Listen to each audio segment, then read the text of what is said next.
Hey guys, welcome to the Reparenting Daily podcast, your daily guide for inner child healing.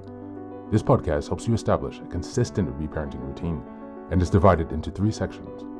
The first is a daily reading, the second is a discussion of that reading followed by suggested journal prompts, and the last section is a peaceful meditation for closing.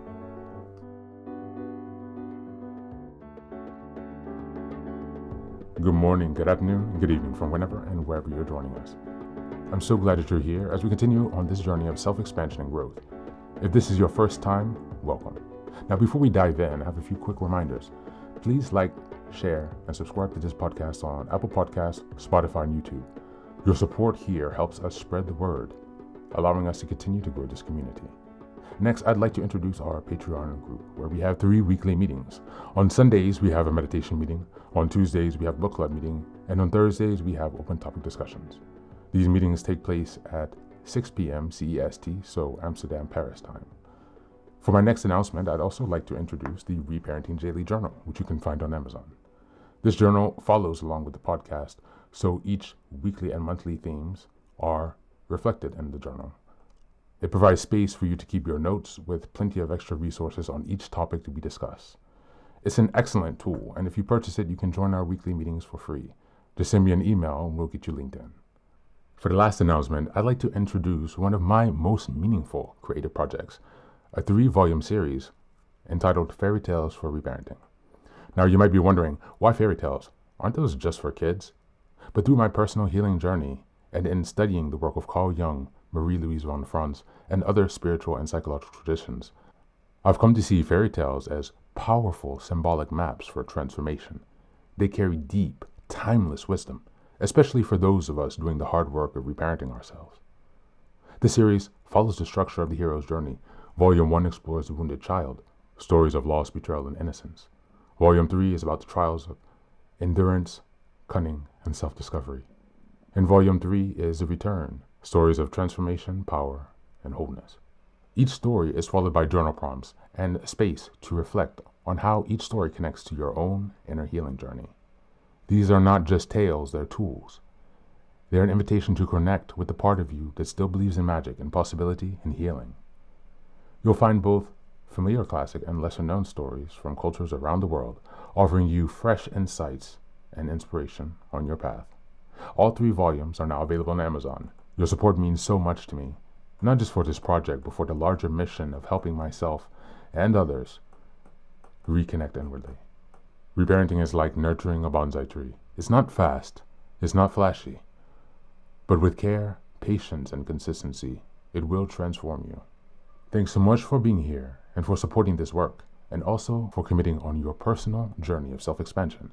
Now, without further ado, let's dive into today's practice. In today's reading, we're continuing with the article from yesterday. It's entitled, How to Be More Assertive. And today, we're continuing with the section on why is it so hard to be more assertive? Just as a reminder, we're in July, and the theme for this month is boundaries and assertiveness. We're in week 3, which is July 15th until the 21st. And the theme for this week is communicating assertively. Why is it so hard to be assertive? Of course, communicating assertively isn't easy for most of us, at least not all the time and in every situation. Most people have a hard time communicating assertively because in one way or another, they're afraid. We communicate passively and we just go with the flow because we're afraid of conflict and that people will think badly of us or judge us if we express what we really want. Or because we don't want to deal with the drama and guilt that would go along with standing up for what we want. We communicate aggressively and put others down because it briefly makes us feel powerful and confident and alleviates our deepest fears and insecurities. Or perhaps we communicate passively aggressively because we want the situation, the satisfaction of expressing our anger or hurt, but we're afraid to take the responsibility for expressing it.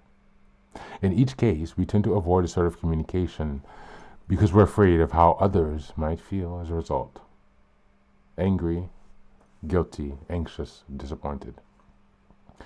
While employing one of these 3 less optimal styles may help you avoid conflict or difficult feelings in the short term, they almost always lead to negative results in the long term. In the passive style, we feel chronically dissatisfied with ourselves, ashamed that we can't stand up for what we want or believe, which leads to anxiety, chronic stress, and low self-esteem. In the aggressive style, we become socially isolated, lonely, and even depressed because people in our lives are afraid to interact with and open up to us.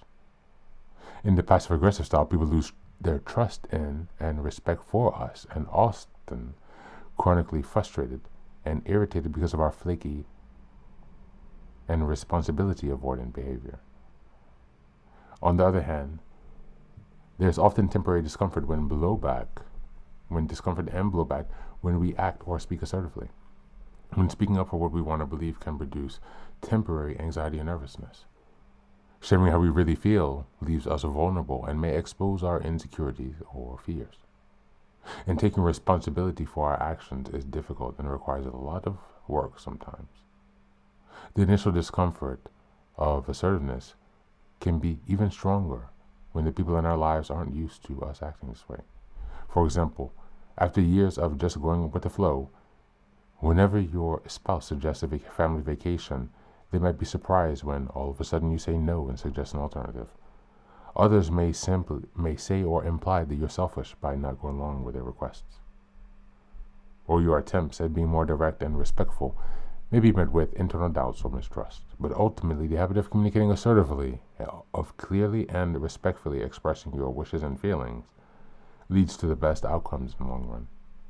Speaking of which, here are some of the most important benefits that come with learning to communicate more assertively. The benefits of communicating more assertively: decrease social anxiety and need for approval. As we become more skilled at expressing our own beliefs, wants, and needs in a direct and respectful way, we gain valuable evidence that we don't need to worry as much about disapproval as we imagine. We become more relaxed and less stressed. One of the ironies of these three unhelpful communication styles is that they require a lot of work and energy. Once the initial emotional block of being more assertive fades, it's far more efficient and relaxing way to go about life. Increase confidence and self-respect. If you chronically avoid expressing what's genuinely important to you, you're teaching your brain that your wishes and values are not important. Become less resentful of others. When you rely on these three unhelpful styles of communication, you tend to project your own disappointments within yourself for not being honest and assertive onto people in the form of chronic frustration and resentment. And the last, better relationships. It's a truism among couple counselors that all relationship problems are communication problems. And when it comes down to it all communication problems are problems of assertiveness. Thank you. And that's the reading for today.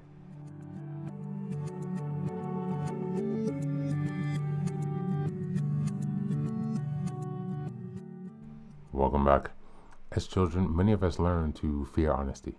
Speaking our truth meant punishment, ridicule, or rejection. So, we adapted. We stayed quiet, masked our pain, avoided conflict, or became the aggressor just to survive. Today's reading reminds us that assertiveness isn't a personality trait, it's a learned skill, one rooted in courage and emotional maturity. Reparenting means giving ourselves permission to say what we really feel without apology.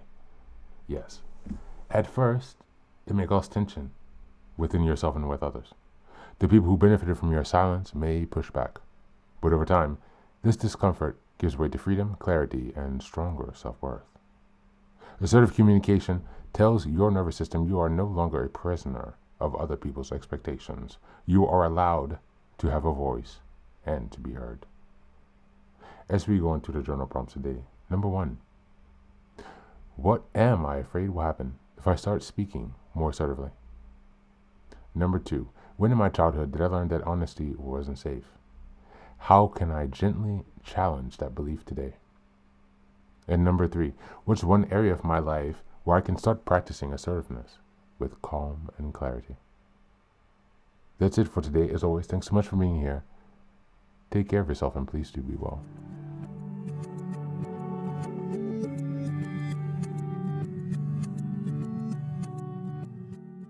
Welcome back.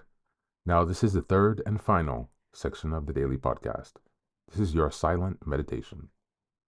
Please go ahead and find a space where you can be comfortable and undisturbed, where you can relax and spend some time with yourself for this 10-minute silent meditation.